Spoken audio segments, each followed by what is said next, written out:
Nous allons lire la parole de Dieu ce jour telle qu'elle est contenue dans l'Évangile selon la présentation de Matthieu, le chapitre 28, les versets 8 à 15. L'Évangile selon la présentation particulière à Matthieu, le chapitre 28, les versets 8 à 15. Nous lisons. Elles s'éloignèrent promptement du sépulcre, avec crainte et avec une grande joie. Et elles coururent porter la nouvelle aux disciples. Et voici, Jésus vint à leur rencontre et dit, « Je vous salue. » Elles s'approchèrent pour saisir ses pieds et elles se prosternèrent devant lui. Alors Jésus leur dit, « Ne craignez pas.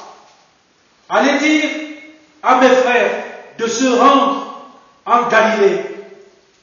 C'est là qu'ils me verront. » Pendant qu'elles étaient en chemin, quelques hommes de la garde entrèrent dans la ville et annoncèrent aux principaux sacrificateurs tout ce qui était arrivé. Ceux-ci, après s'être assemblés avec les anciens et avoir tenu conseil, donnèrent aux soldats une forte somme d'argent, en disant, « Dites, ces disciples sont venus de nuit le dérober pendant que nous dormions. Et si le gouverneur l'apprend, nous l'apaiserons et nous vous tirerons de peine. » Les soldats prirent l'argent et suivirent les instructions qui leur furent données, et ce bruit s'est répandu parmi les Juifs jusqu'à ce jour. L'herbe sèche, la fleur fane, elle tombe, mais la parole de Dieu demeure éternellement. Prions le Seigneur. Seigneur notre Dieu, nous te disons merci parce que tu nous as réunis. Viens nous parler, nous avons besoin d'être édifiés par ta parole. Au nom de ton Fils Jésus-Christ. Amen. Bien-aimé dans le Seigneur, quand j'étais enfant, j'étais encore au Cameroun, j'avais vu une chose dans le village. C'était ce qu'on appelle la peur, la crainte. Lorsque quelqu'un était décédé, il y avait une sorte de peur générale qui s'emparait de tout le monde dans le village. Les annonces qui passaient, quand on dit que tel est mort, et il y avait souvent un tam-tam, parce que c'était le téléphone qu'il y avait à ce moment-là. Ce n'est pas les téléphones modernes aujourd'hui, mais c'était le tam-tam. Et il y avait toujours la peur. À partir du moment où il y avait un décès, la peur s'installait. Et puis, j'ai également vu une autre forme de peur, plus importante encore et plus grande encore que celle-là. C'était lorsqu'on disait qu'on a vu la personne qui est morte au coin de la maison. On l'a vu au coin du village. Quelqu'un dit qu'il a rêvé, il l'a vu dans la chambre la nuit. C'était quelque chose de particulièrement effrayant. Nous sommes après la résurrection de notre Seigneur Jésus-Christ, qui, comme ces personnes qui décèdent, notre Seigneur est décédé. Il a été enterré, et puis, plus tard, on le voit de nouveau.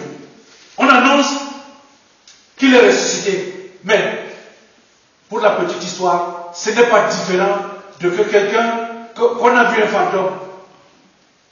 Dans notre conception culturelle, ça crée une forme de peur. Et bien dans le texte qui vient d'être lu, que je voudrais partager avec vous, non sur la dimension de la peur, non sur les fantômes et tout le reste, mais sur deux passages. D'abord, le premier qui nous dit ceci, au verset 10, il y a ce que Jésus dit aux femmes. Allez dire. Allez dire. Jésus envoie donc les femmes en mission. Et puis, au verset 13, nous avons ceci. Dites. Dites. Ici, c'est la mission que les sacrificateurs donnent ici là aux soldats. Donc, il y a allez dire et il y a dites. Il y a la mission que Jésus confie et il y a celle que les sacrificateurs aussi confient. Deux missions après la résurrection. Deux missions après la résurrection. Voilà le sujet du jour. Deux missions après la résurrection. Bien aimé dans le Seigneur, je vais donc revenir ici à l'attitude des femmes. Elles s'éloignaient. On est avec ces femmes en mouvement. Là, la résurrection est déjà annoncée. Le Seigneur a dit qu'il précède, allez promptement dire aux disciples que je les précède en Galilée. Et bien maintenant, les femmes commencent donc maintenant à aller faire ce que l'ange leur a demandé de faire. Parce que c'est l'ange qui leur dit, allez dire que je les précède en Galilée. Les femmes s'éloignent. Maintenant, elles quittent la ville pour se rendre où? Elles s'en vont en Galilée. Mais le texte dit, elles le faisaient avec crainte et avec une grande joie. Je voudrais vous parler ici là de la crainte et de la joie. Voyez-vous, bien aimés dans le Seigneur, ces femmes sont troublées. Elles sont dans la crainte, mais elles sont joyeuses. Parlons de la joie. Lorsque, bien aimés dans le Seigneur, nous sommes en face du silence dans la maison, un enfant qui est face au silence que lui oppose son parent. Qu'est-ce qui se passe? Cet enfant-là a peur. Lorsque le parent ne parle plus à l'enfant, l'enfant a peur. Et en général, dans chaque famille, il y a toujours un responsable qui, lorsqu'il garde le silence, cela provoque une crainte chez les autres. Voyez-vous, bien aimés dans le Seigneur, nous sommes ici là dans l'expérience du tombeau vide. Le vide crée la peur. Les femmes, elles sont joyeuses pourtant, parce que le Seigneur est ressuscité. Elles savent déjà qu'il est ressuscité. Elles sont dans la joie. Mais de l'autre côté, il y avait d'abord la crainte. Il y a deux formes de crainte. Il y a d'abord une crainte qui est une crainte positive. La crainte positive, c'est la crainte qui fait que nous ne soyons pas des personnes qui sont idiotes. Parce que la foi n'est pas aveugle. La foi, elle est une connaissance.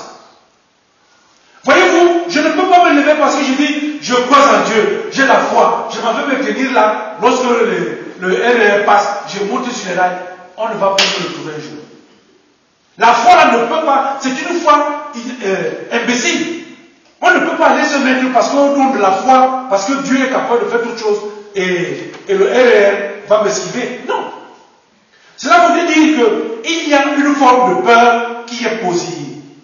Mais la peur qui nous est interdite d'avoir, c'est celle qui crée le vide en nous, qui nous empêche d'être en relation avec notre Dieu. C'est la peur qui fait qu'on se recroqueville. C'est la peur des problèmes au quotidien. Lorsqu'on a des problèmes, on a peur. On a peur. Ça nous fait en sorte qu'on se recroqueville. Lorsqu'on a des soucis, par exemple, voyez-vous, tous nos frères et sœurs qui sont ici, qui n'ont pas de situation administrative. À l'époque, quand je venais d'arriver ici, je voyais les gens que quand on dit qu'on a demandé d'aller en préfecture, déposer les dossiers pour prouver que vous êtes sur le sol français depuis tant nombre d'années, pour qu'on vous donne les papiers. J'en connais qui ont eu peur de se rendre en préfecture, et les autres ont eu, et ils sont restés encore sans titre de séjour. Bien évidemment, il y a des formes de peur qui nous empêchent d'être dans la joie, qui nous empêchent d'aller vers le Seigneur. Le tombeau était vide, mais les femmes étaient joyeuses. Un véritable chrétien est quelqu'un qui vit dans la joie. Si vous n'avez pas de joie, cela voudrait dire qu'il y a en vous un vide qui n'est pas comblé. Il y a un vide qui n'est pas comblé. Parce que l'amour remplit le cœur. Quand il y a de l'amour, il y a de la joie. Quand il n'y a pas d'amour, la joie s'en va. Je vous invite donc à être des personnes joyeuses. Il faut être des chrétiens joyeux. Ne laissez pas les situations du quotidien prendre l'empire sur vous. On peut créer le vide autour de vous. Mais vous, lorsque vous restez accroché à votre Seigneur, vous remplissez ce vide. Parce que l'amour de Dieu remplit ce vide. Bien aimé, dans le Seigneur Jésus, justement, lorsque ces femmes-là sont dans la paix, qu'est-ce que le Seigneur fait? Il apparaît. Il est là. Immédiatement, je vous salue. Elles entendent la voix du Seigneur. Et directement, elles veulent même saisir ses pieds. Mais il leur dit, allez à mes frères pour leur dire que c'est en Galilée, c'est là qu'on se fera. Bien aimés dans le Seigneur, approchons-nous maintenant ce qui pose problème aujourd'hui dans les églises, ce qui pose problème dans la société. Nous sommes en face d'une mission qui a été donnée par le Seigneur Jésus après sa résurrection. Mais ce qui se passe, c'est que les sacrificateurs, informés par les soldats, qui eux aussi ont vu le tombeau vide, ils n'ont pas de problème. Le texte ne nous dit nulle part que les soldats ont eu peur. Le texte ne nous dit nulle part que les sacrificateurs ont eu peur. Non, ils sont naturels parce que dans ce qu'ils ont à faire comme travail, ils ne vont pas scier. Là, on les informe que le tombeau est vide. Ils comprennent que ce monsieur a dit lorsqu'il était vivant, peut-être que cela s'est produit. Mais ils vont faire ce qu'on appelle une assemblée. On va tenir une assemblée pour préparer ce qu'on appelle ici la désinformation. La désinformation. Une assemblée pour organiser le mensonge. Et nous allons voir comment les sacrificateurs, qui sont les personnes qui sont affectées au temple, ceux-là qui devaient être les premières personnes à aller annoncer que voilà, le Seigneur est vraiment ressuscité. Ils ont leurs intérêts qu'ils défendent. Et à partir de là, ils vont s'associer avec les soldats qui ont été les témoins. Ils vont leur donner de l'argent, le financement du mensonge, le financement de la déstabilisation. Voilà ce que la société connaît aujourd'hui.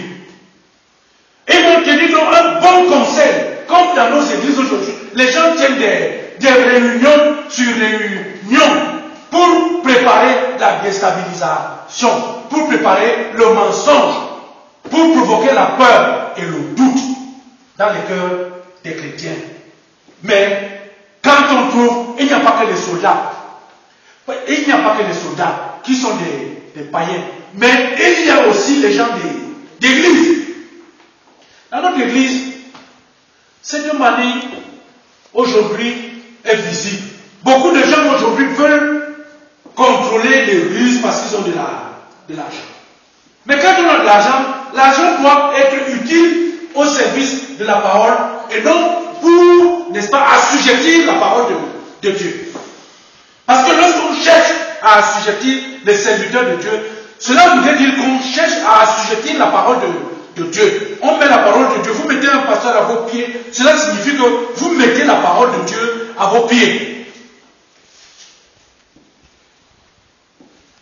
Allez, faites de toutes les nations des disciples, les baptisant au nom du Père, au nom du Fils et au nom du Saint-Esprit, et non au nom de tel pasteur, au nom de tel ancien, au nom de tel... Non. Les disciples pour le Seigneur. Bien-aimés, ces disciples sont venus le dérober de nuit pendant que nous dormions. Pendant que nous dormions. Et si le gouverneur apprend, ça veut dire que les dispositions sont prises. Les sacrificateurs rassurent que ne vous inquiétez pas pour votre patron. Pour celui qui peut, n'est-ce pas, vous sanctionner, ne vous inquiétez pas. Nous en chargeons. Les pots de vin n'existent pas seulement dans notre siècle. Ils ont commencé dès la période même de la présence de Jésus-Christ. Nous l'apaiserons et nous vous tirerons de peine. Aujourd'hui, il y a aussi des pasteurs qui sont comme ça, comme ces sacrificateurs, qui recrutent des gens pour les envoyer. Ils en font leurs soldats. Un soldat, c'est quelqu'un qu'on envoie au front. C'est comme ça aujourd'hui qu'on rentre dans les maisons des gens ici, à Paris, à Genève, à Lyon, partout. On infecte avec la mauvaise information. Mais le Seigneur dit,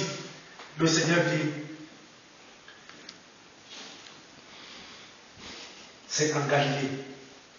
Dites à mes frères de se rendre en Galilée. Parce que c'est là que le Seigneur donne la mission. Allez, faites de toutes les nations des disciples. 2 missions après la résurrection. Eh bien, ne soyons pas surpris. Pourquoi? Parce que les soldats prirent l'argent et suivirent les instructions qui leur furent données. Et ce bruit s'est répandu parmi les Juifs jusqu'à ce jour. Ce n'est pas moi qui dis, ce n'est pas le pasteur, c'est la parole de Dieu qui dit qu'il est établi que le mensonge, c'est-à-dire après l'assemblée de déstabilisation et de mensonge, ce qui a été dit lors de cette assemblée-là, les gens ont pris l'argent et ils sont partis, ils ont vraiment fait la campagne avec le financement qu'ils ont eu. Ils ont fait la campagne depuis Jésus-Christ jusqu'à ce jour. Il y a l'information que Jésus-Christ n'est pas ressuscité, qu'il n'est pas ressuscité.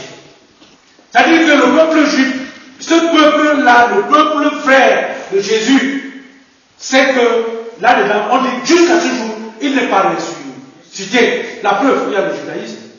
Jusqu'à ce jour, il ne croit pas en la résurrection de Jésus-Christ. Bien aimé dans le Seigneur, nous aussi, dans notre église, il y a des assemblées qui se tiennent où on pond des informations qui sont en fait des mensonges. Et ces mensonges-là existent jusqu'à ce jour. 2 missions après la résurrection. Nous, aujourd'hui, nous sommes au 4e dimanche de Pâques. Je vous invite, bien aimés dans le Seigneur, à faire plutôt la mission de Jésus-Christ. Nous avons décidé de prendre un chemin, c'est d'essayer dans un monde qui nous entoure, un monde qui nous effraie, un monde où les difficultés ne manquent pas, qui peuvent nous pousser à abandonner même la fréquentation du culte, de ne pas voir. Nous avons dit, nous voulons, Seigneur, fais que nous soyons joyeux pour que nous fassions ta mission. Que le Seigneur lui-même nous bénisse pour que nous soyons sur le chemin de la mission et uniquement de la mission. 2 missions après la résurrection. 2 missions après la résurrection. Prions. Éternel notre Dieu, notre bon Père Céleste, tu ne cesses de nous surprendre tous les jours par la parole qui sort de ton évangile. Merci Éternel une fois de plus de nous avoir édifié ce jour, ce jour seulement après la résurrection de notre Seigneur, de la mission qui avait été confiée aux disciples et de celle que les sacrificateurs ont du cœur. Merci Éternel de nous laisser choisir ta mission, celle que tu confias jadis à tes disciples, celle d'annoncer la parole, donc la bonne nouvelle du royaume. À celui qui nous a annoncé cette nouvelle éternelle, permet qu'il continue d'accomplir ton œuvre en continuant à nous enseigner dans ton temple et ailleurs. Merci Éternel pour toute la joie que tu nous accordes dans ton service, non parce que nous sommes des êtres méritants, mais parce que Jésus-Christ, ton Fils unique, a sacrifié sa vie pour que nous soyons appelés tes fils et que c'est par son nom que nous te louons aujourd'hui. Bénis-nous l'Éternel pour cette adoration au nom de Jésus. Amen. Amen.